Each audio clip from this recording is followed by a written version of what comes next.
మిజోరాం ప్రజల దశాబ్దాల నాటి కళ ఇన్నాళ్లకు సాకారమైంది. తమ ప్రాంతానికి రైళ్లు ఏర్పాటు చేయాలన్న వారి కోరిక నెరవేరింది.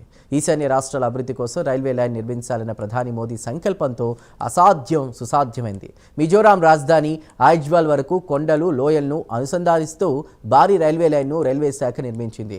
అధునాతన టెక్నాలజీతో నిర్మించినటువంటి సరికొత్త రైల్వే లైన్ను ఇవాళ ప్రధాని మోదీ వర్చువల్గా జెండా ఊపి ప్రారంభించారు. ఏకంగా 8,000 కోట్లకు పైగా నిధులు వెచ్చించి 51 కిలోమీటర్లకు పైగా ఈ రైల్వే లైన్ను నిర్మించారు.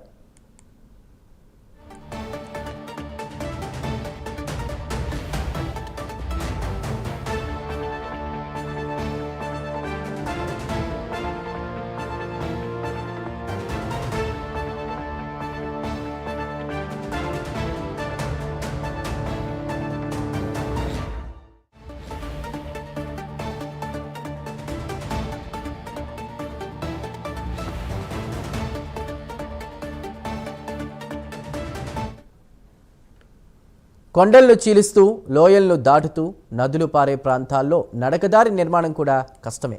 ఇది ఈశాన్య రాష్ట్రాల్లో ఒకటైన మిజోరాం భౌగోళిక పరిస్థితి.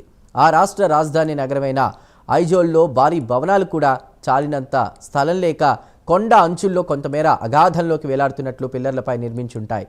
ఇక నడకదారి నిర్మాణం కూడా కష్టంగా ఉన్న ఆ ప్రాంతంలో ఇప్పుడు దాదాపు 52 కిలోమీటర్ల మేర రైల్వే లైన్ నిర్మితమైంది. 11 ఏళ్ల కఠోర శ్రమతో ఇంజనీర్లు అద్భుతాన్ని చేసి చూపారు. ప్రపంచంలోని అతి కష్టమైన రైల్వే ప్రాజెక్టులు ఒకటిగా ఇప్పుడు అది రికార్డుల్లోకి ఎక్కింది.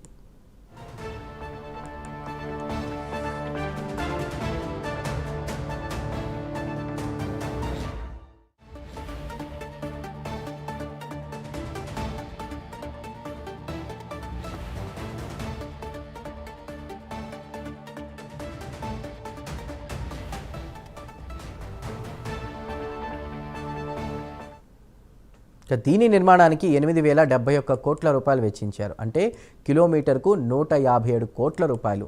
ఈ కారిడార్ నిర్మాణంలో 153 వంతెనలు, 45 సొరంగాలు నిర్మించాల్సి రావడమే భారీ వ్యయానికి కారణం.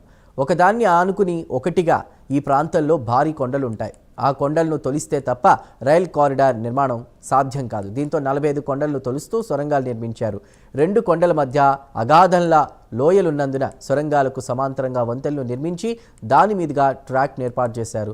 సొరంగాల్లో మూడో దాని నిడివి 1.9 కిలోమీటర్లు ఉండడం మరో విశేషం. అలా మొత్తం సొరంగాల నిడివి 15.88 కిలోమీటర్లు. ఇక 153 వంతెనల్లో 55 వంతెనలు అతి భారీవి.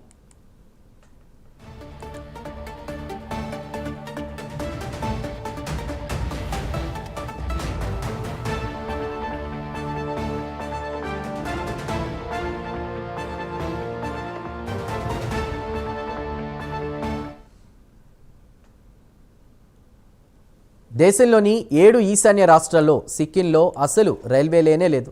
6 రాష్ట్రాల్లో పాక్షికంగా ఉన్నప్పటికీ మిజోరాం, మేఘాలయ, మణిపూర్, నాగాలాండ్ రాజధానులకు రైల్వే కనెక్టివిటీ కూడా లేదు. ఇంతకాలం తర్వాత మిజోరాం రాజధాని ఐజ్వాల్కు ఆ భాగ్యం దక్కబోతోంది. మిగతా 3 రాష్ట్రాల రాజధానులను రైల్వేతో జోడించే కసరత్తు జరుగుతోంది. ఐజ్వాల్కు 20 కిలోమీటర్ల దూరంలో ఉన్నటువంటి సాయిరంగ్ స్టేషన్ నుంచి ఇక 4 రైళ్లు నడవనున్నాయి.